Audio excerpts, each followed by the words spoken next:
우리가 난예배 때 시편 119편의 말씀을 함께 묵상했는데 시편 119편의 저자가 거의 99% 에스라일 가능성이 크다라고 말씀을 드렸죠. 그 에스라입니다. 그 에스라 이야기. 바벨론 토로 생활 마치고 돌아오게 되는 과정의 역사 부분을 우리가 공부하게 될 건데요.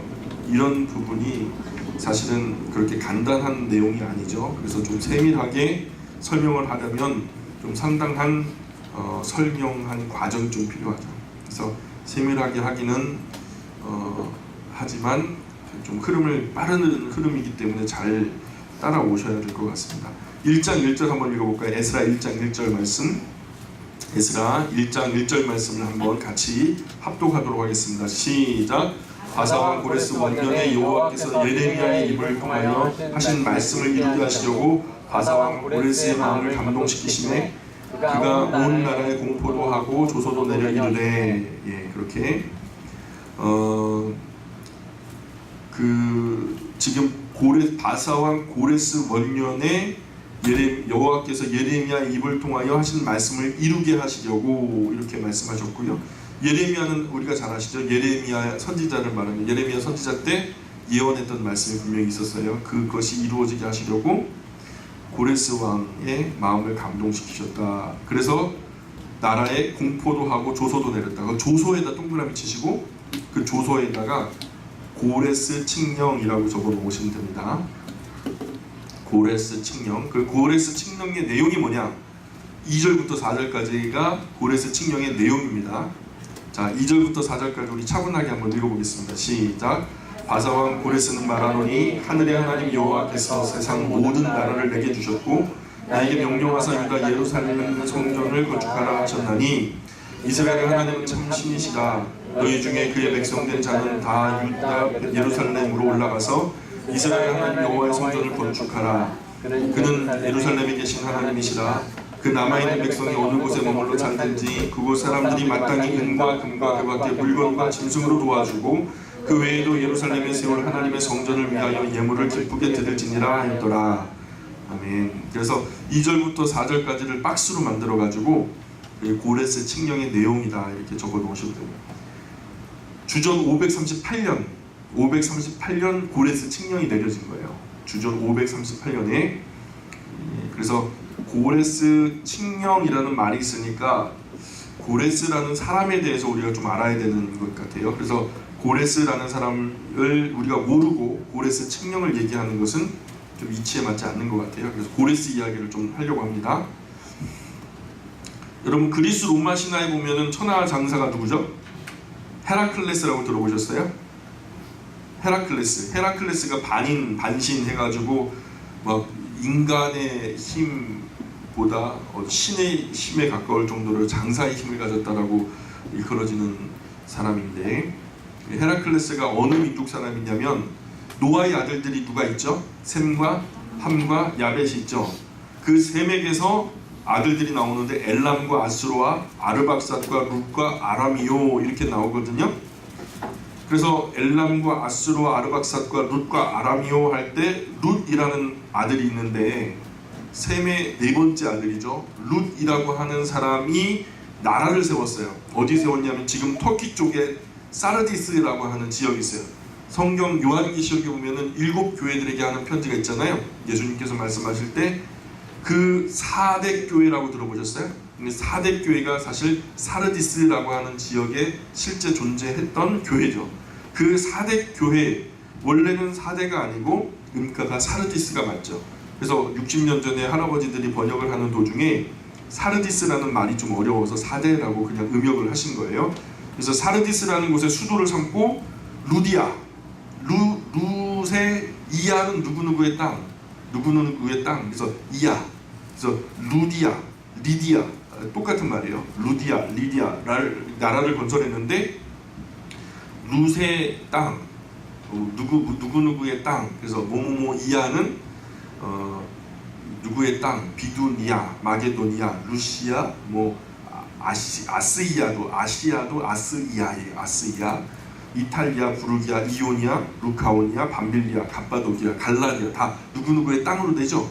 왜냐하면 기본적으로 과거에는 국가가 그 처음부터 생태적으로 존재했던 게 아니라 어느 가정 가문을 중심으로 그 지역에서 번성해서 살게 되면서 누구누구 가장 큰 어르신의 이름, 그 조상의 이름을 빌어서 누구누구의 땅이라고 했죠. 나중에는 이제 나라가 세워지고 권력이 생기면서 가장 큰 권력자 이름을 붙여가지고 마케도니아 뭐 이런 식으로, 뭐 알렉산드리아 뭐 이런 식으로 권력자들의 이름이 붙게 되죠. 그래서 갈라디아, 수리아, 아나톨리아, 뭐 끄트머리 전부 다 이해하죠. 예. 롯데리아. 그 루디아 나라의 천하장사 헤라클레스가 있었어요. 그래서 헤라클레스가 루디아, 헤라클레스가 왕이니까 우리나라도 왕에 대해서 굉장히 신적인 권위를 막 부여하려고 신화적인 요소를 가미하는 거 있잖아요. 박혁거세가 아래서 나왔다. 아래서 나왔겠어요? 그래서 이런 거 있잖아요. 뭐 김일성의 일화도 막 나뭇잎을 가지고 뭐 대동강을 건넜다 막 그런 얘기 나오잖아요.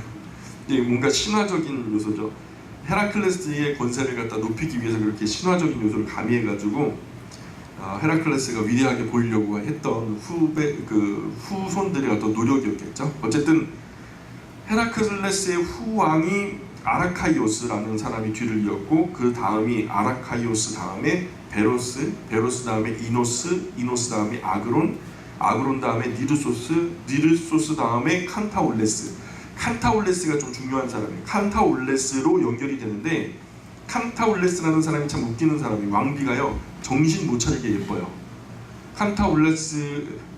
칸타올레스의 아내가 너무너무 아름다우니까 이 칸타올레스 왕이 왕비의 아름다움을 아무도 모르고 자기만 아니까 막 몸살이 나는 거예요. 너무 예쁜데 이 미모가 얼굴도 예쁘지만 그냥 그 자기 혼자 이렇게 보기에는 너무 아까워요. 너무 아까울 만큼 아름다운 거예요. 그래서 하루는 왕의 오른팔인 총리 기게스를 불러요.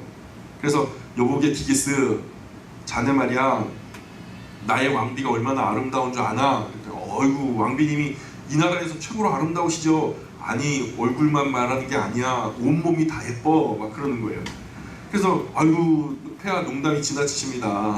그러니 아니야, 자네는 그 모름지기 나의 오른팔인데 내가 아는 거 너도 다 알고 있어야지 해가지고 왕비가 얼마나 아름다운지 너도 알고 있어야 할 의무가 있어. 그래갖고 기게스에게 명령하기를 너 오늘 왕궁에 이제 왕비가 옷을 갈아입는 그 환복실에 들어가가지고 몰래 숨어 있으면서 문틈으로 왕비의 몸이 얼마나 아름다운지를 엿보라는 거예요. 명령이라는 거죠. 아이고 그 망측한 얘기 하지도 마십시오. 저는 안 합니다. 폐하 농담이 지나시면 막 거절했겠죠. 근데 어명이야 그러면 끝나는 거죠. 어명 어기면 어떻게 돼요?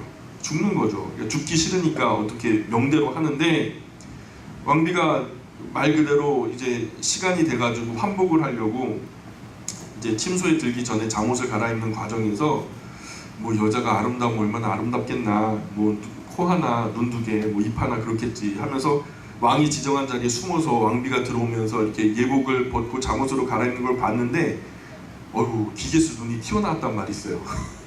소문보다 훨씬 더 예쁜 거예요. 이게 정말 자기 눈이 믿겨지지 않을 정도로 너무 예쁜 거예요. 근데 보면은 빨리 나와야 되는데 봤는데 눈이 안 떨어져요. 이 왕비가 또 여자잖아요. 여러분 놀라지 마세요. 왕비가 여자예요. 여자인데 여자는 꼭 감각이 하나 더 있어요. 뭐죠? 육감이란, 여자의 육감은 진짜 대단한 거죠. 이 육감이 있어가지고 누군가 자신을 보고 있다는 것을 느낀 거죠. 그래서 촉이 온 거예요. 촉이. 딱 보니까 눈치를 보니까 뭐 여기까지 들어와서 엿볼 거라면 왕이면은 아니면 오른팔인데 기게스가 맞는 것 같아요. 그래서 왕비가 그것을 알고도 모르는 척 하고서 우선은 심스rel로 들어가요. 그리고서 이 왕비가 보통 여자가 아닌 거예요. 이튿날에 기게스 총리를 불러요. 그래 불러가지고 내 긴 말 하지 않겠다. 해아래 나를 본 남자가 둘이 있을 순 없다. 그러니 너가 죽을래 아니면 네가 죽일래. 무슨 말이에요? 예, 나를 아는 남자가 세상에 둘이 있을 수 없는데 네가 죽을래 아니면은 네가 죽일래. 그러니까 기게스 총리가 바들바들 떠는 거예요. 사실은 제가 보려고 한 게 아니고요. 왕의 엄욕 때문에 어쩔 수 없이 막 이렇게 구저리 하는데 알아. 그러니까 그것만 말해. 죽일 거야, 죽을 거야. 그건 말하라는 거예요. 대단한 여자죠. 이 기게스 총리가 하루만 생각할 시간을 달라고 그래가지고 우리 같으면 기도하겠죠. 근데 기게스는 열심히 머리를 굴린 거예요. 하루의 말미를 가지고 열심히 생각해봤는데 왕비가 다음날 불렀어요. 결심이 섰는가? 그랬더니 결심이 섰다는 거예요. 그리고 어떻게 할 작정이냐? 그랬더니 기게스의 총리의 대답이 내가 죽이겠습니다 그러는 거예요. 당신의 그 아름다움을 한 번만 보고 내가 어떻게 살겠습니까? 그러니 내가 당신의 그 아름다움을 평생 보고 싶어서라도 내가 죽이는 사람이 되겠습니다. 그래서 그럼 결론 난 거야. 요령은 네가 알아서 해. 그래가지고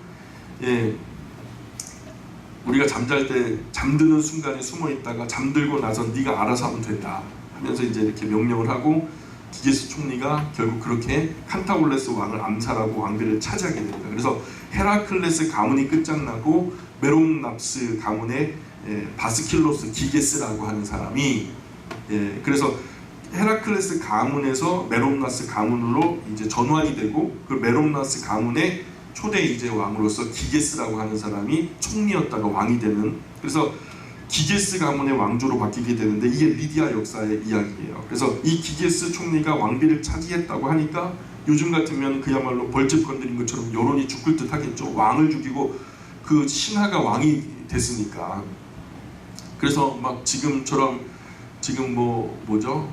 텔레비전에 무슨 특검을 도입하자. 큰 이슈가 될 만한 거 있으면 특검을 도입하자 해가지고 그 사건을 독립적으로 아무런 외압을 받지 않고서 자유롭게 수사할 수 있도록 특검을 도입하는 것처럼 이것에 대해서 특검을 도입하자 난리 나고 막 촛불도 들려고 그랬던 것 같아요. 그런데 그때 그런 식으로 하지 않고 대부분 여론보다 앞서는 게 있어요. 그게 뭐냐면 신탁이에요. 신탁. 신이 뭐라고 말하느냐. 그래가지고 여론이 들끓기 전에 그리스에 가면은 델포이라고 하는 델피 신전이 있는데 그 아폴로 신전에 가가지고 신탁 받은 그 무녀가 있는데 무녀에게 물어보는 거예요. 그래서 신의 뜻이 어떤지 제대로 물어봐야 되는데 그런데 이 칸타올레스 왕의 왕비가 얼마나 민첩한지 벌써 델피 신전, 아폴로 신전 무녀에게 신탁을 담당하는 무녀에게 황금을 보낸 거예요. 황금 받고 좋은 거 할래 아니면은 죽을래 하면서 또 그랬겠죠.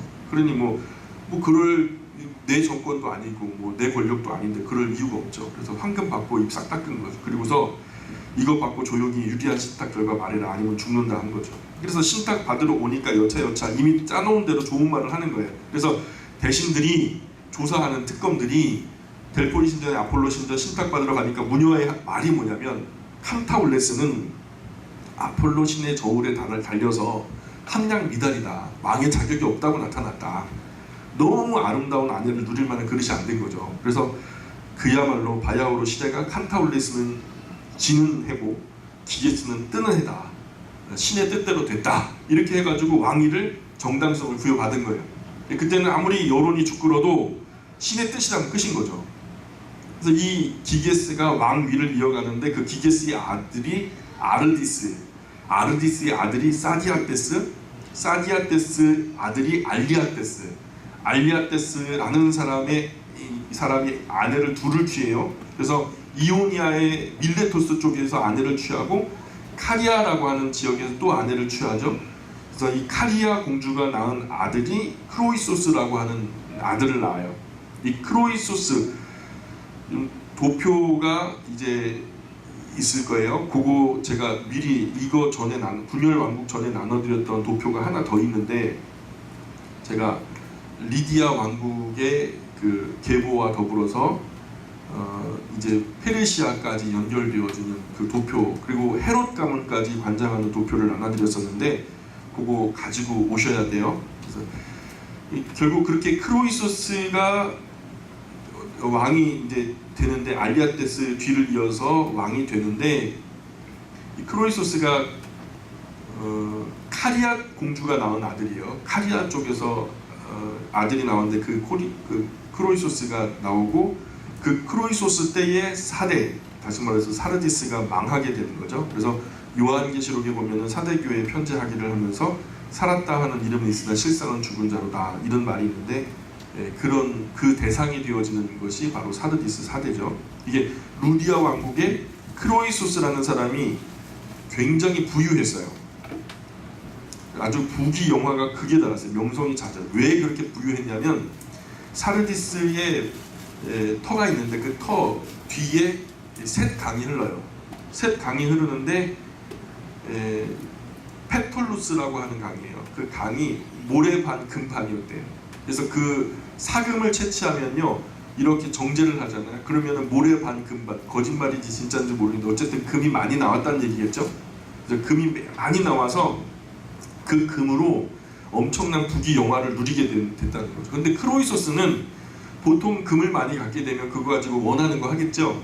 근데 크로이소스는 자동차를 원하는 것도 아니고 아니면은 솔로몬처럼 궁전을 많이 지은 것도 아니고 이 크로이소스의 유일한 욕구가 뭐냐면 지적 욕구가 강해요. 자기가 지혜로운 사람이 되고 싶고 뭔가 큰 지식을 갖고 싶은 욕구가 많다 보니까 그 사금 팩톨루스 강에서 얻어진 그 엄청난 금을 가지고 천하의 지휘op다 하는 철인들을 다 초청을 해요. 그래서 세미나를 듣는 거예요. 그래서 그 너가 원하는 세상의 지혜는 무엇이냐 하면서 모든 지혜자들의 특강을 다 받게 되는 거죠. 그래서 그때 당시 크로이소스 왕의 초대를 받지 못한 사람은 지혜자 축에도 끼지 못할 만큼 그렇게 크로이소스 왕에게 초대를 받았다 하면 벌써 일순간에 그냥 그 명인이 되는 거죠. 아주 유명한 사람이 되는 거죠. 그런데 크로이소스의 여동생 공주가 이제 메디아 나라로 시집을 가요.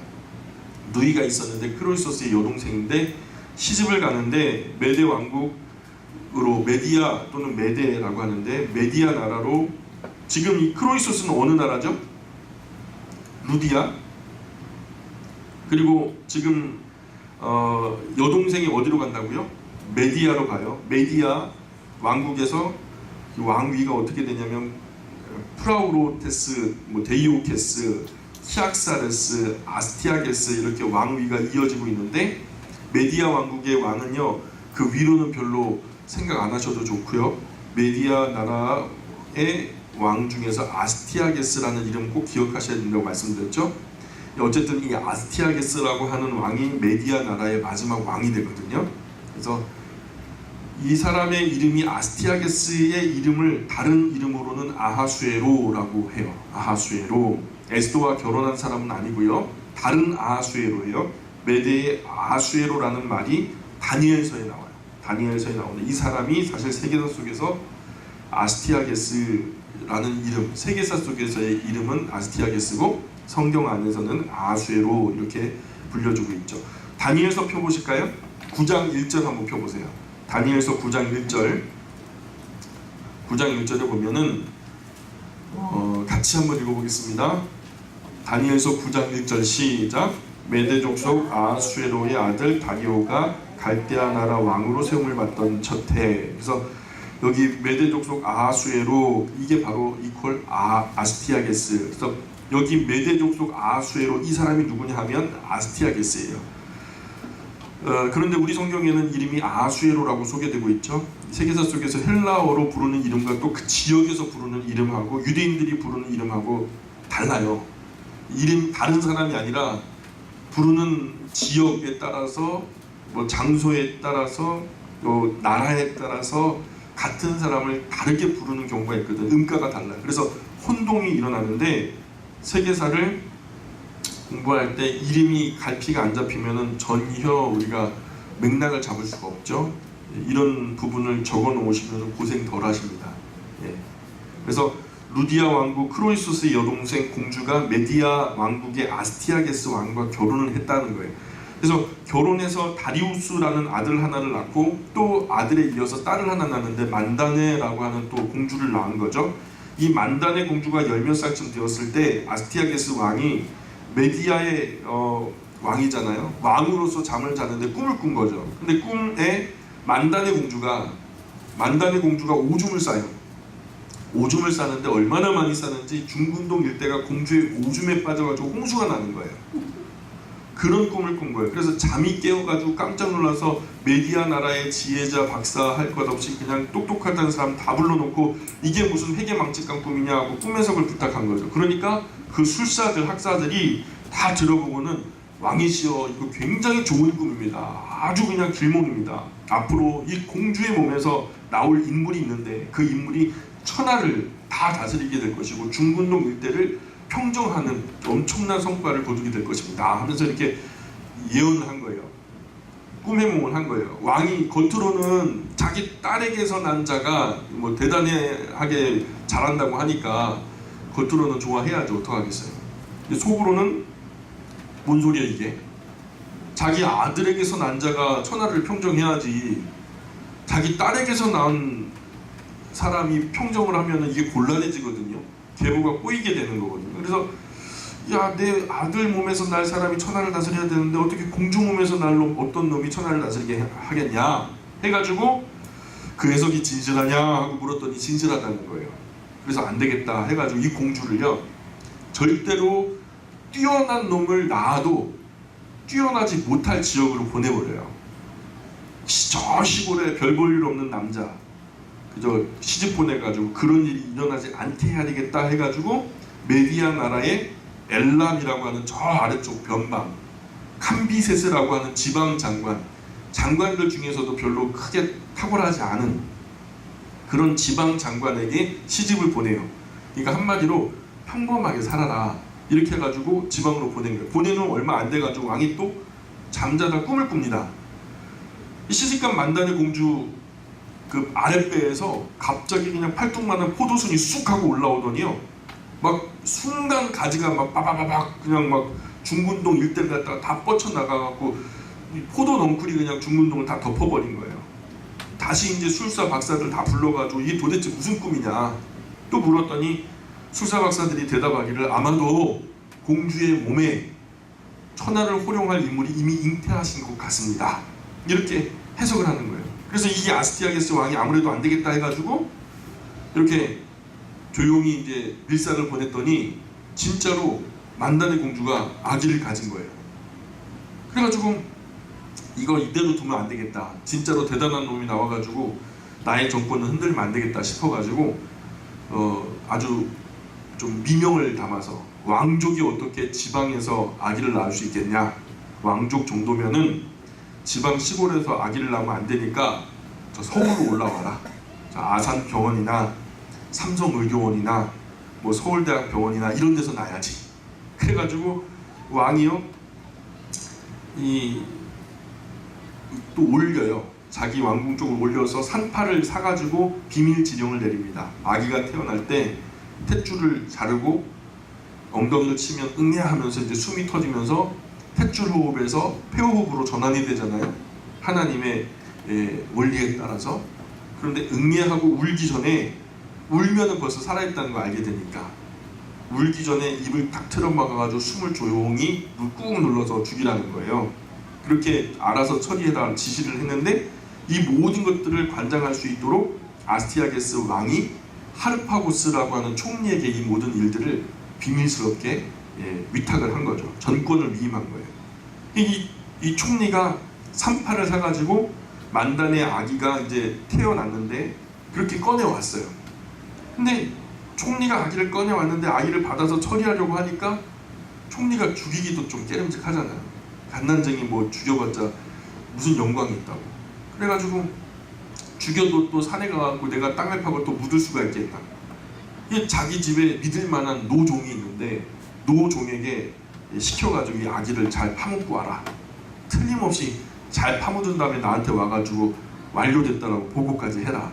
그래가지고 그 하인이 노 하인이 만단의 공주 아기를 받아가지고 자기 집에서 이제 연장을 챙겨 산에 올라가려고 그렇게 연장을 챙기러 갔는데 그때 마침 하르바고스 총리의 하인 노종이 오랫동안 기다렸던 아기가 자기 아내에게서 지금 태어나는 순간인 거예요.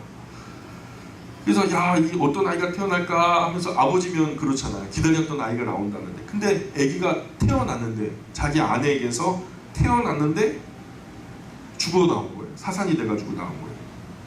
너무 오랫동안 기다렸는데 나이도 있고 또 사산되니까 얼마나 절망스러웠겠어요. 그런데 자기 손에는 누가 있어요? 만단의 공주의 건강한 아기가 있죠. 그래서 그 만단의 그 공주의 건강한 아기를 자기 아내의 다리 밑에다가 넣어놓고 그리고 사산된 그 아기를 조용히 끄집어내가지고 산에 가가 묻어두고 조용히 처리했어요. 이거는 뭐 자신만 알죠. 하나님하고 자신만 아는 거죠. 아무도 모르는 거죠. 이게 다 처리됐다고 보고까지 했고 완료가 된 거예요. 근데 이 아이가 하르바고스 총리의 노종의 집에서 자라는데 아주 어려서부터 맹랑하게 그지없는 거예요. 정말 똑똑하고 강하고 총명하게 어릴 때부터 공울목대장을 하는데요. 이 뭐 얼마 안 가가지고 엘람, 서울 엑바타나 전 시내에서 아이들을 다 불러 세워놓고서 아침마다 조회를 하네요. 그래가지고 임금놀이를 하는 거예요. 네, 좌의정, 우의정 다 영의정까지 다 세워놓고 그리고서 심지어는 뭐 말 안 듣는 사람들 그냥 태형까지 막 시키면서 임금놀이를 하는데 항상 자기가 임금인 거죠. 이 하인의 아들 주제에 자기가 임금놀이를 하면서 얼마나 똑똑한지 장관을 임명하고 아주 조직 군대를 개편하면서 막 일사불란하게 하는 충성 안 하면 아주 그냥 국물도 없는 거예요. 얼마나 군기가 삼엄한지 꼼짝도 못하고 그냥 하르바고스 노종의 아들의 눈치만 보면서 빈부귀천 막론하고 아이들이 다 거기에서 이제 획일화가 된 거죠. 그러던 어느 날 키도 크고 덩치도 크고 막 똑똑하기도 더 똑똑한 장관의 아들이 와가지고 야 너네 아빠는 종이고 우리 아빠는 장관인데 야 임금을 해도 내가 해야지 네가 뭔데 임금을 하냐 해가지고 막 따지고 드니까 안 되겠다 저거 구태타다 야 쳐라 그래가지고 장관의 아들을 갖다가 막 두드려 팬 거예요. 정신없이 두드려 패니까 이게요 온 시내에 소문이 터진 거죠. 그래서 이게 너무 웃겨가지고 나중에 이제 왕도 이 아스티아게스 왕도 이게 뭔 이런 애가 다 있냐 애 같지 않은 애가 있냐 이 분명히 바보 아니면 천재다 뭐 얼굴이나 보자 해가지고 아스티아게스 왕이 걔를 불러와라. 그래서 이 조그만 애를 갖다 불러다가 봤는데 웬걸요 애 얼굴이 누구랑 똑같아? 자기 딸이랑 똑같은 거예요. 만단의 얼굴이랑 똑같은 거예요. 판박이 안 봐도 뻔한 거죠. 그래서 하르바고스 총리를 갖다가 당장에 아이를 물리고 하르바고스 총리 들어오라 그래요. 들어가서 대답하게 너 똑바로 말해. 그랬더니 하르바고스 총리가 제가 잘 모르겠는데요. 차마 제가 아이를 죽이기도 뭐하고 또 땅을 파기도 뭐하고 그래가지고 제가 믿을만한 노종에게 맡겼죠. 확실히 완료했습니다. 그러니까 노종을 불러와라 그래갖고 노종을 불러오니까 한이 불러왔는데 고개도 못 들고 그냥 부들부들 떨면서 그냥 그 자리에 막 얼음처럼 붙어버린 거예요. 그래서 자추 똑바로 말 안 하면 가만 안 두겠다. 그랬더니 그때 얘기를 하는 거죠. 이래 저래 하고 이렇게 됐노라고.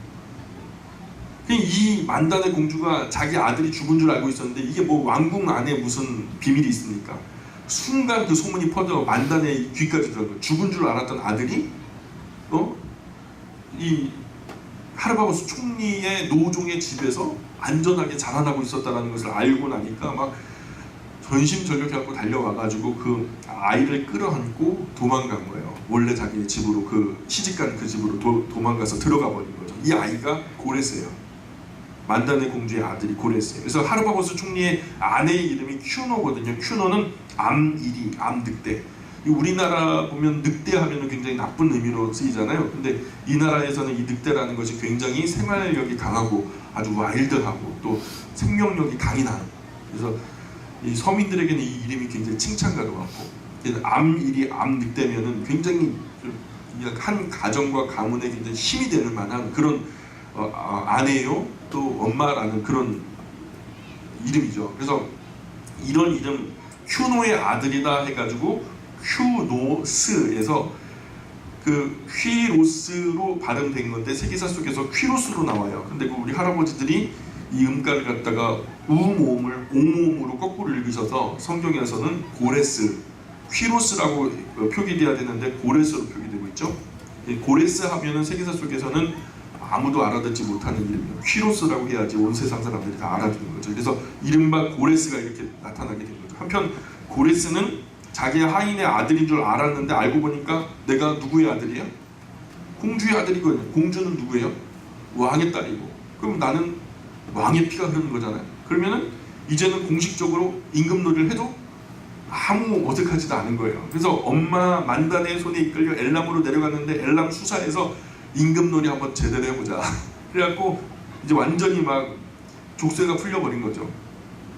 공주의 아들로 크면서 아예 이제 대놓고 임금놀이를 하는데 어려서부터 인물이 지도자는 좀 다른 거죠. 타고난 거죠. 그 지역에서 자기 또래들 청년들 다 불러 모아가지고 세력을 키우는데, 그런데 그 세력이 자꾸 크고 놀랍게 자라나는 거죠. 한편 아스티아게스 왕은요, 천하의 그 누추한 음모가 드러난 거 아니겠습니까? 자기가 오죽이나 못났으면 공주에게서 날 자가 천하를 호령하게 될 거라는 거 얘기를 듣고서 겁먹어가지고 딸의 아들이면 어떻게 돼요? 손주잖아요. 손주를 암살하려고 이렇게 했던 것이 만천하에 드러나니까 얼마나 망신스럽고 또 창피합니까? 근데 이것을 맡겨놨던 이 하르바고스 총리가 참 엉성하게 일을 처리하는 바람에 전국적으로 망신을 당하고 왕의 면이 안 선 상황이 되니까 엄청 화가 난 거예요. 그래서 어느 날 대신들이 식사를 하는데 다른 신하들은 이미 다 와서 앉아 있었고, 하르바고스 총리가 늦게 일을 처리하고 이제 그 만찬의 자리에 함께 동석하게 된 거죠. 임금은 맨 마지막에 함께 연회석에 나타났는데, 그런데 이상하게도 하르바고스 총리가 먹어야 할 음식에 시커먼 보자기가 덮여 있어요. 그래서 딴 사람들은 없는데 왜 총리 것만 덮여있나 궁금하던 차에, 뭐 사람들이 그러죠. 쟤만 특식이다, 또 왕이 오른팔이라고 하르바고스만 특별 대우하는 거다, 우리는 또 낙동강 오리알이다 하면서 막 이렇게 불평하고 있는데, 왕의 건주가 이렇게 들어오면서 본격적인 식사가 이제 시작되죠. 한참 고기를 먹다 보니까 하르바고스 총리가 먹던 음식에서 자기 아들의 머리가 나온 거예요. 자기 아들의 머리가 나오고 손이 나오고, 그러니까 이 아스티아게스 왕이 총리가 미진하게 처리한 일 때문에 이렇게 보복한 거죠. 너 그 일 똑바로 처리하지 못한 것에 대해서 생명은 생명으로, 그러니까 너 아들, 만단의 아들 잘 처리하지 못했으니까 네 아들 죽어라. 그래가지고 하르바고스 총리의 아들을 죽여서 그 고기를 음식으로 만들어가지고 아버지한테 먹인 거죠. 씻을 수 없는 교훈을 주겠다 해가지고 아주 잔혹한 처사를 한 거죠. 그래도 당신은 황제 같은 경우에는 신과 같은 존재였기 때문에 감히 신하로서 반발을 못하는 거죠. 꽉 눌러서 어금니를 그냥 물고 참고 박차고 일어나서 나가서 먹은 걸 다투하고, 아무리 왕권이 그렇게 철통 같다 할지라도 추상 같다 할지라도 사람인데 감정이 없겠어요? 총리가 속으로 분을 삭히는 거죠. 그리고 속으로는 언젠가 한번 기회를 보자. 그러면서 이제 하르바고스 총리가 페르시아 수사로 내려간 고레스와, 어쨌든 고레스에게는 하르바고스는 뭐예요? 생명의 은인이죠. 그러니까 의지가 되는 거죠. 내가 살렸다 이거죠. 너가 살아있는 것은 나 때문이야. 결국에는 은인인데, 고레스가 또 인물이니까 편지가 오랜 기간 왕래가 됩니다. 그러면서 이제 고레스는 하르바고스에게 격려하기를 힘을 기르고 때를 기다립시다. 못난 왕 섬기느라 고생이 많소 하면서 이제 편지를 보내면 답장을 하면서 또 편지를 왕래하면서, 그러면서 이제 수사로 내려간 고레스가 점점 청년들 규합하고 힘이 막강해진다는 말이 들리니까 아스티아게스 왕은 아무래도 안 되겠다, 중근동 일대를 갖다 다 뒤덮어 평정한다고 하는데, 곧 있으면 이 나라도 평정할 거 아니냐, 그래서 되겠냐 싶어가지고 싹수가 노랄 때 빨리 잘라버려야지, 연할 때 잘라버려야지 해가지고 노골적으로 하르바고스 총리를 불러서 너 전에 실수했던 거 내가 만회할 기회를 준다, 마지막 기회니까 똑바로 들어 하면서 이 나라 최고의 정예 부대를 너의 손에 맡긴다. 왕의 호위 부대예요. 그래서 이끌고 가서 고레스의 목을 따와라. 당장 잡아와서 명예를 회복해라. 명령을 내린 거죠. 죽여도 좋다 하고 보낸 거예요.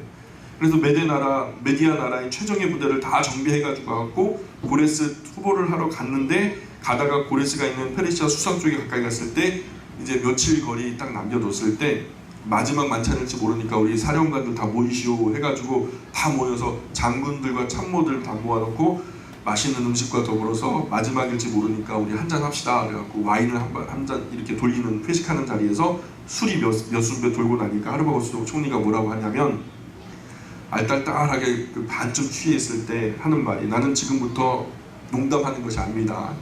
내가 맑은 정신으로 하는 말이니까 잘 들으십시오. 나는 지금 고레스를 토벌하러 가는 것이 아니라 나는 고레스에게 투항하러 갑니다. 내가 어떤 마음으로 왜 그렇게 하는지 굳이 설명하지 않더라도 여러분이 다 잘 아실 것이고 이해하실 거라고 저는 믿습니다. 부탁하는데 나 붙들지 말고 말리지 마시기를 바랍니다. 그러니까 내 쪽에 설 것인지 아니면은 반대편에 설 것인지 지금 이 자리 결정하라고. 그랬더니 이미 하르바고스 총리가 몇몇 사람을 이미 샀어요. 사가지고 교육을 시켰어요. 이미 그 마음을 얻어놓고 몇몇은 마음을 다 얻지 못했지만 결정적인 순간에 가서 이야기하면서 술이 알딸딸하게 취해 있는 상태에서 뭐 같이 하기로 하는 사람이 누굽니까? 그랬더니 우리는 총리와 고락을 같이 하겠습니다 하면서 막 술잔을 들고 일어나는 거예요. 옆에서 뭐 졸던 뭐 아무 생각이 없었던 다른 장군 참모들도 그럽시다 하면서 일어난 거죠. 다 같이 그 자리에서 전부 일어나가지고 총리와 함께 운명을 같이 하기로 작정을 하게 된 거예요. 얼떨결에 그 계획을 모르던 사람들도 술김에 일어나서 아무도 앉아있지 않고 다 총리와 고락을 같이 하겠다고 동의하게 된 거죠. 그 바람에 하르바우스 총리가 고레스를 토벌하러 간 게 아니라 정예 부대를 고레스에게 넘겨주는 그런 상황이 된 거죠. 그래서 고레스는 그야말로 날개를 달게 된 거죠. 그 힘을 기르고 정비하고 군사를 기르고 했는데 이제 고레스 입장에서도 이제 시간이 됐다 해가지고 하르바우스 총리가 며칠 거리에 왔다라는 일사를 받고 그 다음에 이제 고레스 입장에서도 이제는 좀 때가 됐으니까 액션을 취해야 되겠다 해서 청년들, 자기가 길리우고 훈련시키고 연습시킨 그런 이 청년들을 다 이제 군사들을 다 모집을 모아가지고 내일 아침에 해 뜨기 전에 다 왕궁 앞에 모여 있으라고 모였는데 그때부터 막 입에 단내가 나도록 그냥 일을 시키는 거예요. 돌을 여기서부터 저기까지 옮기라는 거예요. 다 옮겼는데 또 저기서부터 저까지 또 다시 옮기라는 거예요. 해가 질 때까지, 해가 뜨는 순간부터 해가 지는 순간까지 그냥 죽으나 사나 그냥 뭐 맨날 잘 놀아주고 적당히 기분 맞춰주면은 맛있는 밥도 주고 뭐 술도 주고 그랬는데 이게 웬걸요 오늘은 죽자 사자 그냥 막 이렇게 고생만 시키더니 뭐 점심 때도 밥 제대로 나오는 것도 아니고 죽 같은 거 좀 나오나 마나 하더니 막 해가 질 때까지 부려먹는데 막 손이 바들바들 떨릴 만큼 그렇게 부려먹은 거죠. 마지막에 이제 해가 지고서 다 모이라고 모여있는 병사들에게 말하는 거죠. 자 여러분 오늘 수고 많았어. 내일은 오늘 저 꾀자지한 작업복 오늘 일하느라고 땀 흘리고 먼지 묻은 그 작업복 다 벗어놓고 여러분 집에 있는 최고로 좋은 옷 다 입고 오시오. 그리고 어디서 구해오든지 어디 가서 업고 오든지 가장 아름다운 짝꿍 여러분이 평생 함께 할 수 있는 짝꿍을 하나씩 데리고 오든지 업어오든지 훔쳐오든지 무조건 쌍쌍 파티 하자고. 그래서 이튿날 고레스가 그야말로 큰 잔치를 베풀고 아침부터 시작해서 막 말 그대로 주지 육림이 넘쳐나고 술이 몇 순배 돌고 거나하게 취하고 막 세상 그런 음식을 구경도 못한 사람들에게 막 엄청난 음식을 먹인 거죠. 그래서 막 기분이 좋고 주웅이 일어나고 파티가 이 잔치가 흥이 막 무르익을 즈음에 고레스가 일어나서 일장 연설을 하는 거죠. 형제들이여 어제 우리가 뼈골이 으스러지게 노예처럼 일하는 날과 오늘 우리가 왕처럼 이렇게 즐기는 날과 어느 날이 즐겁소 그랬더니 말이면은 뭐 말입니까? 오늘이 훨씬 낫습니다 하면서 막 이제 오늘 잔치가 훨씬 즐겁습니다 이렇게 사람들이 막 맞받아치면서 얘기를 하니까 그때 갑자기 고레스가 정색을 하면서 언제까지 우리가 굴욕적으로 메디아의 노예처럼 살 것인가?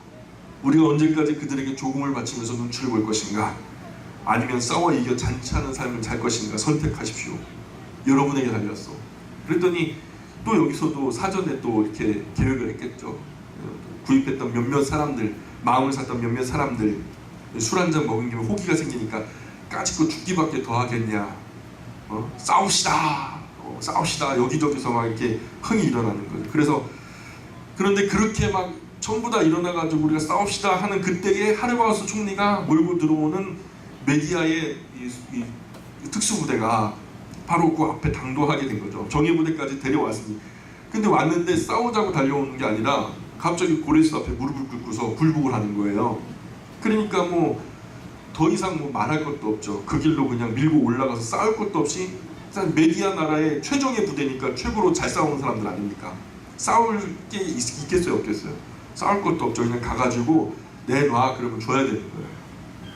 그래서 그렇게 접수를 한 거예요. 그래서 그 밑이 이제 페르시아 바사, 페르시아 바사는 페르시아를 말하는 거죠. 메데 바사라는 제국이 있었잖아요. 메데는 메디아, 바사는 페르시아. 바로 이게 원래 페르시아 바사는 고레스의 땅이고 메데는 지금 그 뭡니까? 예, 지금 하르파고스가 속했던 그 곳이었잖아요. 그러니까 그 두 나라가 병합되었기 때문에 메데 페르시아라고 바사, 메데 바사라고 부르게 된 거죠. 그래서 그 두 나라가 한 나라가 돼서 메데 바사가 된 거죠. 그래서 세계사 속에서는 메데 페르시아로 소개되고 있어요. 이때부터 고레스는 자신의 시대가 열리기 시작한 거죠. 고레스라는 사람이 그렇게 위대한 인물이에요. 하나님의 섭리로 마치 모세의 생명처럼 보존된 것 같아요. 모세도 나일강에 떠내려 보내가지고 갈상대에 담겨져서 곧 있으면 죽을 운명이었잖아요. 근데 공주가 그것을 건져내가지고 이집트의 왕실에서 보호받으면서 자라난 거 아니겠습니까? 그런 것처럼 모세의 생명처럼 정말 하나님의 섭리 속에 보존되어서 모세의 생명이 보존되었던 것처럼 예수님의 생명이 보존되었던 것처럼 고레스의 생명은 하나님의 특별한 섭리로 생명이 보존돼서 잘 진행됐을 뿐만 아니라 잘 싸워서 이기고 사람들을 이끄는 이런 지도력 이런 것을 은사로 받아가지고 어마어마한 일을 하게 되는 거죠. 그래서 메디아가 큰 나라고 페르시아가 작은 나라인데 이 작은 페르시아가 큰 메디아를 합병해가지고 자기가 죽이려고 했던 외할아버지를 자기를 죽이려고 했던 외할아버지 외할아버지 죽여봐야 소문이 좋아요 나빠요? 손주가 할아버지 죽였다 이게 좋을 리가 없잖아요. 그냥 소문만 안 좋으니까 죽여서 뭐하겠나 그냥 접수해버리는 거죠. 그리고 외삼촌 뻘 되는 다리우스는 야 나 너한테 대들 생각 없어 그냥 네가 다 해 하면서 이제 고레스가 왕위를 차지하도록 내버려두죠. 그래서 다리우스가 함께 통치하기를 또 초대를 하죠. 투항한 삼촌 못하러 죽이겠어요. 다 내 세력이다 생각하니까. 다리우스가 이제 마음을 같이 하기로 마음을 먹으니까 고레스가 자 그럼 우리 다음 목표는 바벨론입니다 하고서 소개를 한 거예요.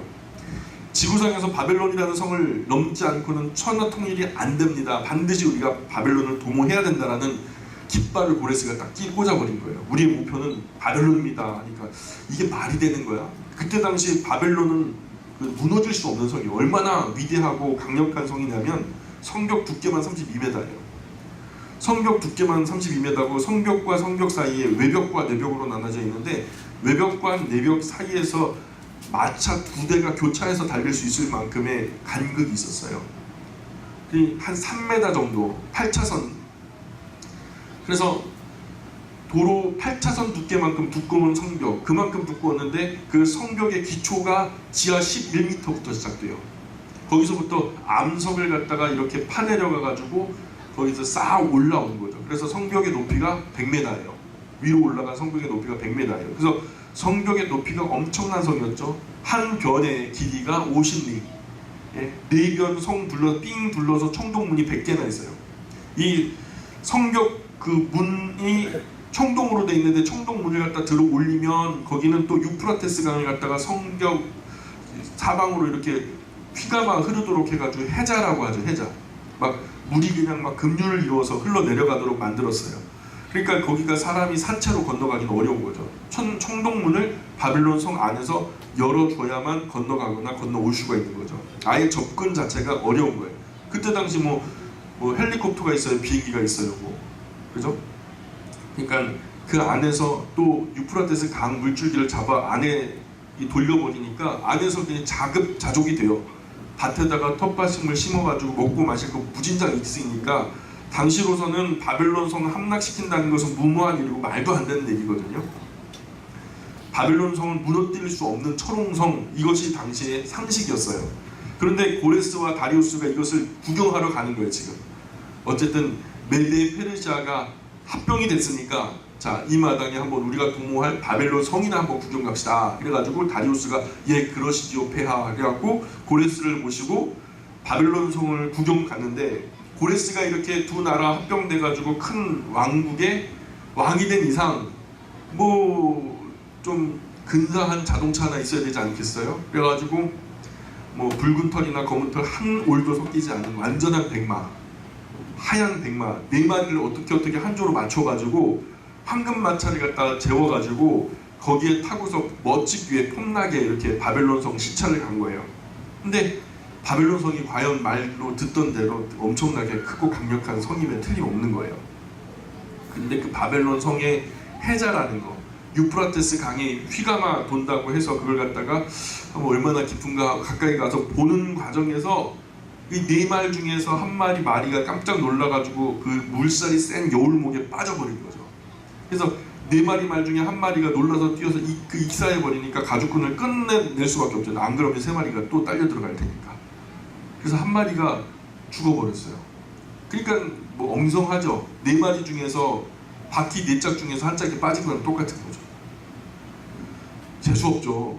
뭔가 처음 이제 시승식인다 해가지고 좀 이렇게 위험도 보여주려고 데리고 왔는데 그냥 천마라고 하는 한 올도 다른 색깔의 털이 섞이지 않은 백마 한 마리가 그냥 죽어버리고 이빨 빠진 것처럼 얼마나 기분이 나빠요. 그래서 고레스가 막 화가 엄청 난 거예요. 완전한 백마 네 마리가 찬란하게 빛나는 황금마차를 끌고서 폼나게 가고 있었는데 말 네 마리 하얀 말 중에서 한 마리가 그렇게 죽어버리고 진짜 이빨 빠진 것처럼 횡하니까 기분이 얼마나 나쁘고 화가 나는지 내가 이놈의 빌어먹을 놈의 강을 앞으로 여자들이 치맛자락 살짝 걷어올리고 무릎도 안 적시고 건널 수 있을 강으로 내가 만들어버리겠다고 하면서 수하에 있는 그 수많은 병사들을 시켜서 강물 상류로 올라가라. 그 강물 상류에서 그 강물 줄기를 쪼개버리는데 180가닥으로 양쪽 운하 360가닥으로 쪼개버려라. 그래가지고 강물 수위가 진짜로 그렇게 쪼개버리니까 얼마 안 있다가 수위가 확 낮아져 버린 거죠. 강둑을 트고 하니까 계속 터가지고 그냥 수위가 낮아지다 보니까 강물 수위가 높을 때는 바벨론성 한가운데로 관통하는 운하의 수구가 안 보였는데 말 한 마리 빠져 죽은 것 때문에 그 강물 보복한답시고 운하를 180가닥, 360가닥으로 파가지고 강물 줄기를 찢어놓고 나니까 수위가 확 낮아지면서 바벨론 성 한가운데로 들어가는 용수로, 바벨론 성 안에서도 물이 필요하잖아요. 그래서 큰 용수로 수구가 보이게 된 거죠. 100m나 성벽이 높으면 뭘 해요? 성벽이 32m나 두꺼우면 무슨 소용이 있어요? 수구가 드러나는 거예요. 바깥에서는 보이죠? 그러나 안에서는 안 보여요. 근데 그때 안에서 신바벨로니아 왕, 바벨론 성의 맹주, 그 마지막 왕이 벨사살이거든요. 벨사살 왕이 뭘 하고 있었냐? 고레스 왕이 온다고 하니까 고레스가 온다? 뭐 고레스가 네 집 아들이냐? 그놈이 이 성을 뭐 무너뜨릴 수 있을 것 같냐? 하면서 이마에 피도 안 마른 놈이 바벨론 보고 온단다. 바벨론을 갖다가 무너뜨리러 온단다 하면서 막 비웃고 술 파티를 하고 있었던 거죠. 그러면서 귀인들, 대신들, 방백들 막 1000명을 모아가지고 오라고 해. 오라고 어떻게 한번 해보라고 그래. 우리는 신경도 안 써. 그리고서는 바벨론 성이 얼마나 웅장한지 실컷 구경하고 가라고 하고 그러면 우리는 그냥 먹고 마시자. 건배도 하고 별로 막 이렇게 하는데 어쨌든 뭐 무너지든 무너지지 않든 저 성 밖에는 누가 있는 거예요? 나를 죽이겠다고 온 사람들이 있는 거 아니에요? 그러니까 주흥이 나겠어요? 별로 기분이 안 좋죠.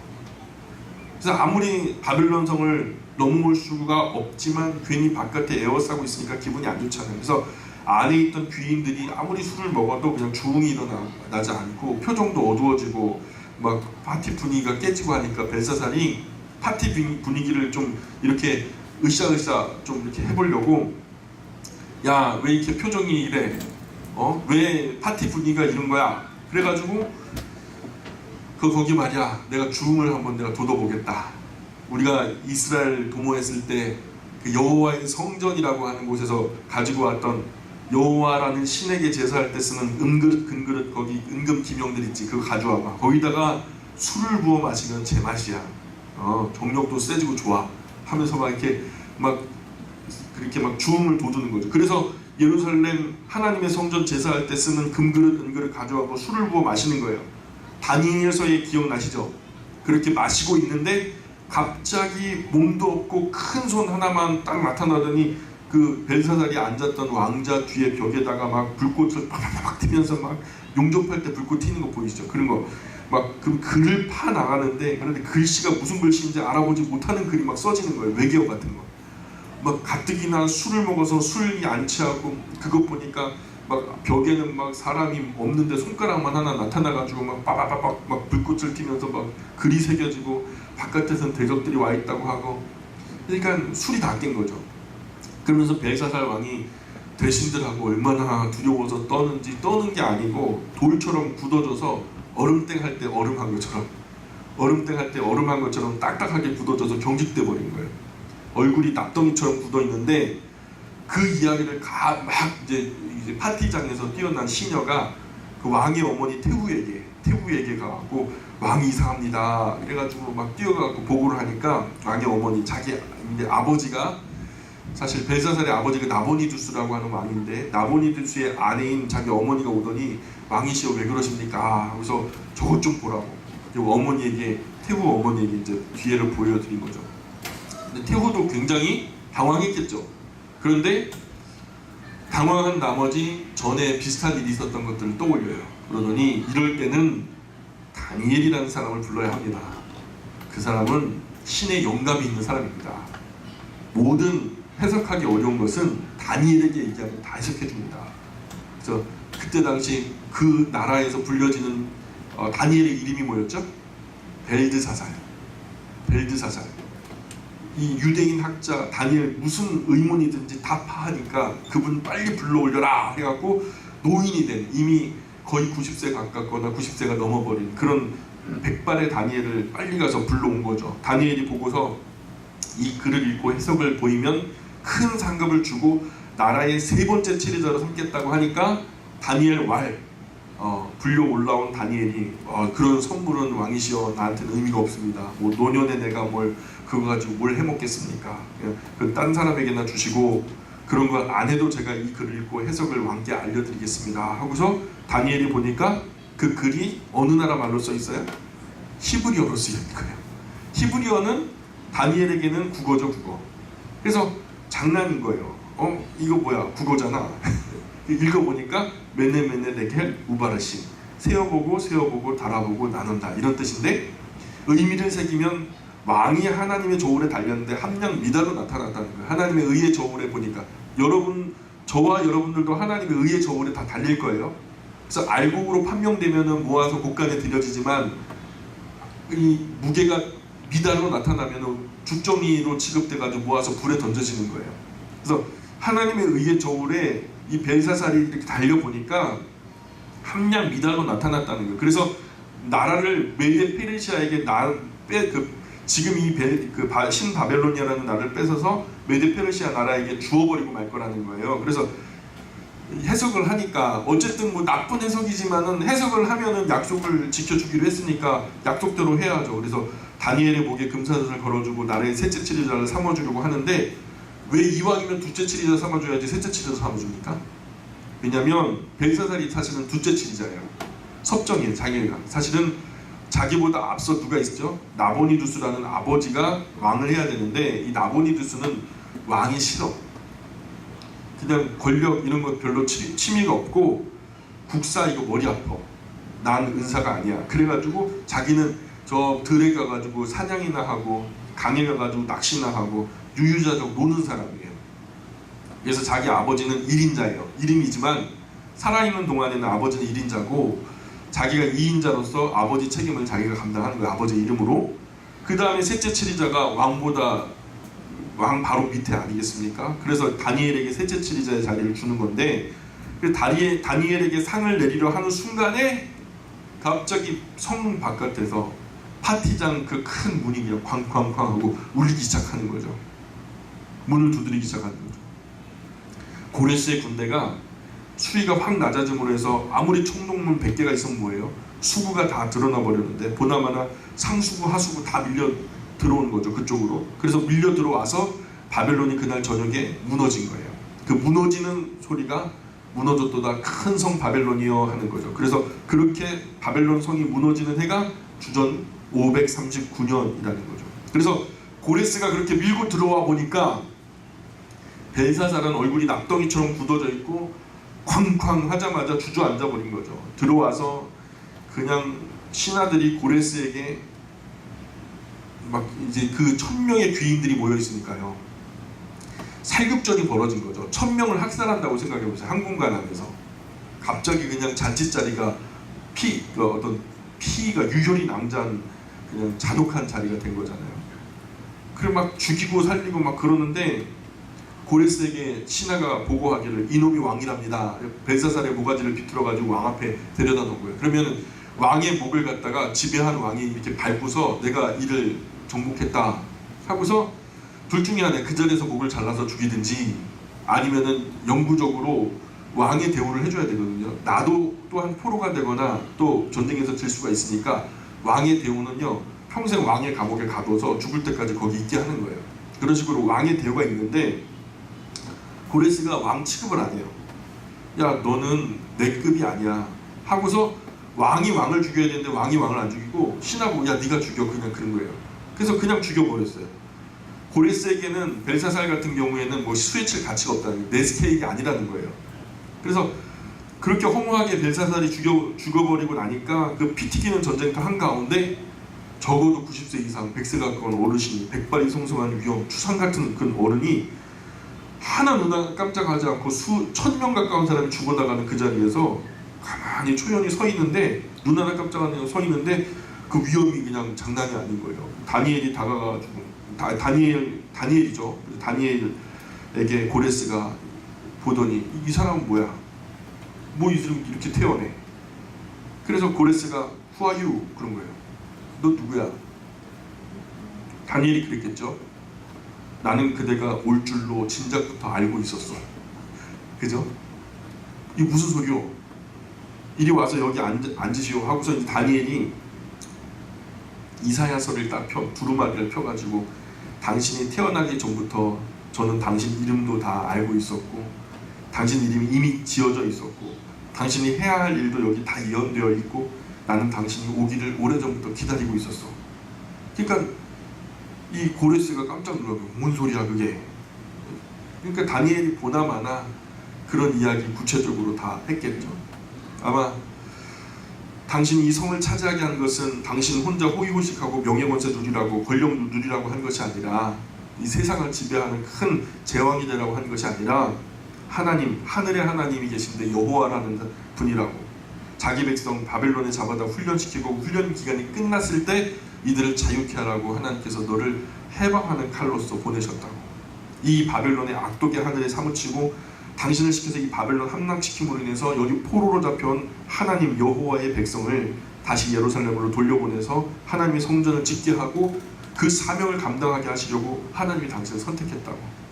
그러므로 당신이야말로 하나님의 기름 부음 받은 종입니다 하면서 이렇게 다니엘이 설명을 한 거예요. 이사야서 44장 펴보세요. 이사야서 44장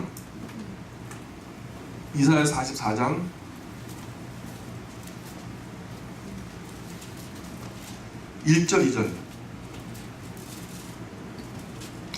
이사야 44장 1절 2절 한번 읽어보겠습니다. 시작. 나의 종 야곱, 내가 택한 이스라엘아, 이제 들으라. 너를 만들고 너를 모태에서 지어낸 너를 도와줄 여호와가 이같이 말하노라. 나의 종 야곱, 내가 택한 여수로나 두려워하지 말라. 이렇게 이스라엘 두려워하지 말어 하면서 뭐 포로지에서도 이렇게 뭐 두려워하지 말어 이렇게 얘기하면서 44장 26절로 보세요. 26절로 28절까지 한번 읽어보겠습니다. 44장 26절로 28절 시작.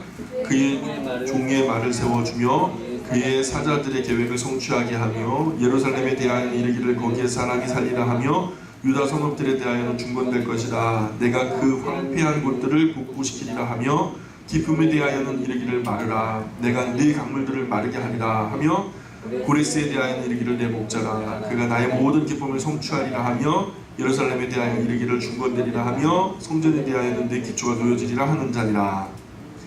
지금 여기 고레스라는 이름이 나오죠. 28절에. 근데 그 고레스가 뭘 한대요? 누구의 목자래요? 하나님의 목자래요. 하나님이 세우신 목자래요. 그가 나의 모든 기쁨을 성취할 것이고 예루살렘에 중건되어지는 일에 아마 시초가 될 거예요. 그리고 성전을 기초를 놓는 그런 사람이 고레스가 될 거라고 얘기하고 있죠. 45장으로 건너가 보세요. 45장 1절부터 3절까지 계속 읽어보겠습니다. 45장 1절부터 3절까지 시작. 여호와께서 그의 기름 부음을 받은 고레스에게 이같이 말씀하시되 내가 그의 오른손을 붙들고 그 앞에 열국을 항복하게 하며 내가 그 왕들의 허리를 풀어 그 앞에 문들을 열고 손문들이 닫히지 못하게 하리라. 내가 너보다 앞서가서 험한 곳을 평탄하게 하며 논문을 쳐서 부수며 쇠빗장을 꺾고 내게 흑암 중에 부어와 은밀한 곳에 숨은 재물을 주어 네 이름을 부르는 자가 나 여호와 이스라엘 하나님인 줄을 내가 알게 하리라. 자 보세요. 여호와께서 그 기름 부음 받은 고레스에게, 하나님이 고레스에 기름 부어 주셨대요. 예정하셨다는 거예요. 내가 너 어떤 일을 위해서, 목적하는 사명을 위해서 누군가를 세울 때 하나님은 기름 부어 주시죠. 메시아도 기름 부어 주셨죠. 선지자, 제사장들도 다 기름 부어 세우시죠. 예정하신 거예요. 어떤 사명을 위해서 하나님께서 준비하실 때 기름 붓는다라는 얘기를 하는데, 그분을, 그 고레스를 오른손에 붙들고 열국을 항복하게 하며 내가 왕들의 허리를 풀어 그 앞에 문들을 열고 성문들이 닫히지 못하게 하리라. 이 성문들이 바벨론 성문들이에요. 자 보세요. 2절에 내가 너보다 앞서가서 험한 곳을 평탄하게 하며 논문을 쳐서 부수며, 논문이 뭘까요? 이 바벨론 성의 100개의 총독문을 말하는 거예요. 회빗장을 꺾고 네게 흑암 중에 보아 은밀한 곳에 숨은 재물을 주어. 이게 어디가요? 신바벨로니아 성 안에 은밀하게 쌓아두었던 엄청난 은금 보화를 말하는 거죠. 여호와의 성전에서 뜯어온 것도 다 여기 대부분 포함되어 있죠. 예. 그래서 바벨론에 얼마나 많은 재물을 가둬놨겠어요. 그러죠? 바벨론이 악독하니까. 심지어 하나님의 성전에 있는 금은 기명 훔쳐왔는데 온 세계로부터 또 얼마나 많은 보물을 누락질해서 모아놨겠어요. 그것을 전부 고레스가 차지한 거죠. 그럼 고레스가 그것 가지고 혼자 처자식이나 잘 꾸미고 먹고 잘 살라고 그렇게 하나님께서 그에게 그 많은 숨은 보화들을 허락하셨겠어요? 왜냐하면 그 앞에 사명이 나오잖아요. 예루살렘에 대하여는 중건되리라. 성전에 대하여는 기초가 놓여지리라. 이게 사명인 거예요. 이 물질이 쓰이는 쓰임새도 다 있는 거죠. 그죠? 이스라엘 백성들이 출애굽할 때 애굽 사람들에게 요구하는 대로 은금보화를 주지 않은 가정이 없었죠. 결국 그게 뭐의 기반이 되죠? 예, 하나님의 성막을 짓는 것의 자원이 되죠. 예, 그런 것처럼 다윗도 하나님께 성전을 지어 바치려고 하는 마음이 있었어요. 그런데 자기 세대에서는 사명이 다르기 때문에 지을 수 없다라는 말씀을 듣고 자료를 다 모으기 시작하죠. 그런데 그때부터 그런 선한 마음을 가지고 전쟁터에 나갈 때마다 하나님께서 승승장구하게 하셨다. 수많은 보화와 재물을 가지고 하나님의 성전을 지을 수 있는 자원을 다 거의 대부분 준비해 놓은 상태로 솔로몬이 그냥 받아가지고 지은 것뿐이 없어요. 뭔가 돈이 먼저 가고 사역이 뒤에 오는 걸로 착각하는데 천만의 말씀이에요. 돈은 나중에 오는 거예요. 선한 뜻이 먼저예요. 우리가 뭔가를 하려고 하면 하나님이 도우시는 거지, 돈이 이만저만 해갖고 이만큼 되니까 우리가 할 수 있겠다 해가지고 하는 것은 세상도 하는 거예요. 사실은 뭐 그렇다고 우리가 예배당을 진짜 그런 거 아니에요. 그렇다고 우리가 뭐 대단한 것을 이루자 그런 것도 아니에요. 우리 하나님의 말씀의 원리가 그렇다는 거죠. 자, 그래서 예루살렘 성전 건축하라고 하나님께서 그런 숨은 보화, 그래서 흑암 중의 보화와 은밀한 곳에 숨은 재물을 주어 내 이름을 부르는 자가 나 여호와 이스라엘 하나님인 줄을 내가 알게 하리라. 다니엘이 이런 것을 펴서 가르치고 고레스가 하나님을 믿게 됩니다. 분명히 뭐 기록은 없는데요, 고레스가 하는 말들이나 행동을 보면 하나님을 인정하지 않는 게 아니에요. 아리까리하죠. 하나님을 인정한 거라는 거죠. 이사야 45장 4절 보세요. 이사야 45장 4절 보세요. 내가 나의 종 야곱, 내가 택한 자 이스라엘 곧 너를 위하여 네 이름을 불러 너는 나를 알지 못하였을지라도 네게 칭호를 주었노라. 나는 여호와라. 나 외에 다른 이가 없나니 나밖에 신이 없느니라. 너는 나를 알지 못하였을지라도 나는 네 띠를 돕을 것이요 해 뜨는 곳에서든지 지는 곳에서든지 나밖에 다른 이가 없는 줄 알게 하리라. 나는 여호와라. 다른 이가 없느니라. 다른 신이 있으면 뭐죠? 귀신이죠. 마귀죠. 가짜죠. 가짜. 자, 45장 7절 시작. 나는 빛도 짓고, 같이 읽죠. 같이. 45장 7절 시작. 나는 빛도 짓고 어둠도 창조하며 나는 평안도 짓고 환난도 창조하나니 나는 여호와라. 이 모든 일들을 행하는 자니라 하였노라. 다니엘이 살아있을 때 고레스를 만났죠. 아마도 고레스가 이런 놀라운 소식을 듣고서 적어도 3년 이상 다니엘이 더 산 것으로 간주되고요. 그렇게 예상이 되고요. 아마 그 3년 정도의 기간 속에 고레스와 함께 엄청나게 성경 공부를 열심히 했던 것 같아요. 아마 창세기로부터 시작됐을 것 같아요. 태초에 하나님 천지를 창조하시니라 여기서부터 성경 공부 시작했을 것 같아요. 그래서 나중에 태어날 것과 당신의 기름 부어 자기 종을 삼을 것과 당신을 통해서 유대인들이 해방되고 그리고 성전 짓게 될 것과 이 모든 것을 하나님 계획하시고 인도하신다라고 설명해 준 거죠. 그리고 성경 공부를 차분하게 다 한 거죠. 그 여호와가 어떤 분이신지, 어떤 약속을 택한 백성과 했는지, 너는 그래서 이들에게 어떤 도움을 줘야 되는지. 이 바벨론이 뭐 하려고 이렇게 많이 훔쳐놨겠어요? 당신 혼자 잘 먹고 잘 살아는 한 게 아니라는 거죠. 하나님의 성전 지으라고 하나님 이렇게 예비하신 거라고 그 보물의 목적을 분명히 밝혀주시죠. 고레스가 아주 굉장히 큰 충격을 받는데, 고레스가 살던 그쪽 종교는요, 이른바 조로아스터교라고 들어보셨어요? 조로아스터교라고 하는 종교가 고레스의 종교였어요. 고레스의 종교가 뭐라고요? 조로아스터교. 일명 배화교라고 해요. 배화교. 불을 숭배하는 종교예요. 원래 배화교의 신은요, 악한 신이 있고 선한 신이 있어요. 빛의 신이 있고 어둠의 신이 있어요.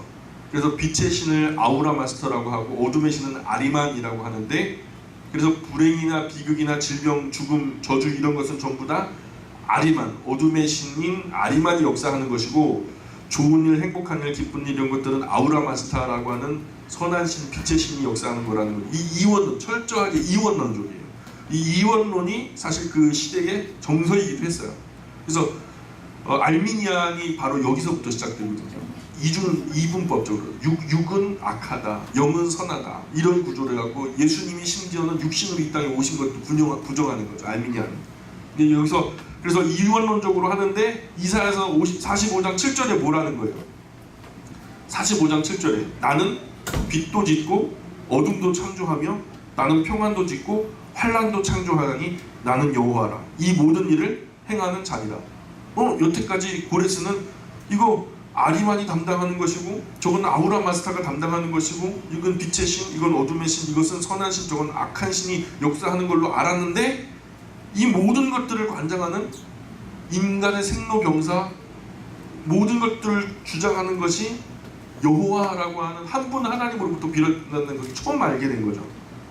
다니엘이 이사야서를 펴보면서 그게 아닌 거죠. 자기가 여태까지 믿어왔고 생각해왔던 것이 아닌 거죠. 하나님 혼자서 빛도 어둠도 창조하신 것이고, 평안도 환란도 관장하시는 것이고, 나는 여호와라, 이 모든 일을 행하는 자라. 그러니까 아리만 아우라 마스타가 하는 것이 아니고 상천하지의 유일하신 하나님 한 분이 이 모든 것을 다 관장하신다. 다 하나님의 주권 가운데 있다. 이렇게 하면서 조로아스터교라는 것을, 그 교리를 완전히 밀어버리는 그런 이야기가 이사야 45장의 이야기죠. 이런 것을 벌써 고레스 왕을 지도하게 될 때, 그죠? 지도하게 됨으로써 고레스가 하나님을 믿게 되고, 믿게 되었기 때문에 아까 에스라서 1장 우리가 읽어봤죠. 고레스 칙령이 왜 나왔겠어요? 고레스 칙령이 왜 나왔겠어요? 고레스가 하나님의 이런 뜻에 공감하니까 칙령을 베풀었겠죠. 아니야, 당신이 그렇게 설명해도 나는 공감하지 않아 하면은 누가 고레스 칙령이라 나오겠어요? 유대인들은 돌아가서 하나님의 성전을 짓고 무릇 백성된 자는 예물을 즐거이 드려라, 그런 칙령이 나온 배경이 바로 이런 배경이에요. 그러니까 우리가 이 성경이 역사 속에 이반되는 것이 아니에요. 역사에 일치되지 않는다. 이것은 그래서 성경은 신화적인 얘기고 전혀 현실의 이야기가 아니다라고 가짜로 우리에게 그 쇠뇌하는 악한 사단의 영들, 더러운 세상의 잘못된 그 역사 이야기들에 대해서 우리가 대항해야 돼요. 철저하게 성경은 역사고 또 사실이에요. 과장되거나 그렇게 된 것이 아니고 사실대로 집필된 진실한 역사의 기록이에요. 역사 중의 역사가 바로 성경이라는 거죠. 그래서 우리가 성경에 있는 기사를 믿는 것은 우리 마음에 들어서 믿고 기분 나빠서 안 믿고 그런 게 아니라, 우리가 믿는 것은 사실이기 때문에 믿는 거예요. 역사적 사실이기 때문에 믿는 거예요. 그래서 성경을 보면 역사가 잘 보이고 역사를 보면 성경이 잘 보이는 거예요. 그래서 그 오해, 세계사라는 역사가 지금 성경의 역사와 대비해서 다른 용어들을 쓰고 있잖아요. 그리고 60년 전에 어르신들이 번역을 하면서 음가를 잘못 가지고 와서 전혀 세계의 역사 속에서 없는 분으로 간주되어지는 경우가 많아요. 근데 그런 부분에 오해를 전부 다 용어상의 통일을 이루어서 오해를 없애는 일들을 오늘 다음 세대, 우리 세대와 다음 세대가 계속해서 해서 성경이 틀림없는 현실의 역사라는 것 하여, 오늘 이 말씀이 끝까지 얘기하는 요한계시록의 모든 이야기가, 요한계시록까지의 모든 이야기가 앞으로 이루어질 진실한 미래 역사라는 것을 우리가 세상 가운데 선포해야 할 책임이 있다는 거죠. 오늘은 여기까지 기도하겠습니다. 귀하신 하나님, 은혜와 사랑 감사합니다. 이제 에스라를 시작했습니다. 에스라의 말씀이 정말 하나님의 말씀으로 받아들여지게 도와주시고 이 큰 흐름을 밝히 이해하게 도와주시고 또 하나님의 이 역사들 속에 하나님의 마음이 어떻게 흐르는지 우리가 그것을 잘 긴밀히 살펴서 하나님의 마음이 우리의 마음 가운데 함께 흐르도록 역사하여 주옵소서. 하나님, 오늘도 주님의 날, 주님의 복된 공동체를 섬기느라 수고한 숨은 손길들이 많습니다. 심은 그것으로 만배로 갚아 주옵소서. 매일 먹고 마심으로 향락을 누리는 어린아이가 되지 않게 도와주시고 아버지의 일을 도와 함께 땀 흘리며 함께 가슴 졸이며 함께 역사를 이루어 나가는 장성한 자녀들이 우리 모두가 될 수 있도록 도와주옵소서. 귀하신 하나님, 또 한 주간의 삶을 주님께 의지합니다. 주님과 함께 동행하는 한 주간 정말로 우리가 그리스도인의 아름다운 인격으로 승리할 수 있도록 도와주옵소서. 돌아가는 발걸음도 안전으로 지켜주시고 일주일의 삶 속에서 하나님의 영광만 드러나게 하여 주옵소서. 감사하며 예수님의 이름으로 기도합니다. 아멘. 우리 하나님께 영광의 박수 올립니다. 하나님 고맙습니다. 하나님 고맙습니다.